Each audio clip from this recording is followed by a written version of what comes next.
బ్రహ్మార్పణం. ఆత్మనే నేను అనే భావనలో ఎల్లవేళలా ఉంటాను. కోరికే సంసారం, నిర్భేద భావమే ముక్తి.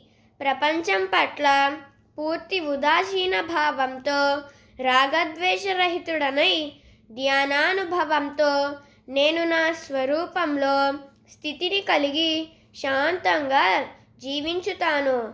అన్నీ శాంతంగా చూస్తూ జీవించుతాను నేను. ఈ ప్రపంచం కల లాంటిది అని మనస్సులో దాని భావన వదిలి పైకి పాత్రగా డ్యూటీ చేసి బ్రహ్మంగా మిగిలితేనే ఆనందంగా ఉంటుంది. సంసారంలో తటస్థంగా చూస్తూ కావాలని కోరిక లేకుండా వచ్చిన వాటిని నిరసించకుండా స్థిరత్వంతో జీవించుతూ ఉంటే పూర్ణత్వం తప్పక సిద్ధిస్తుంది.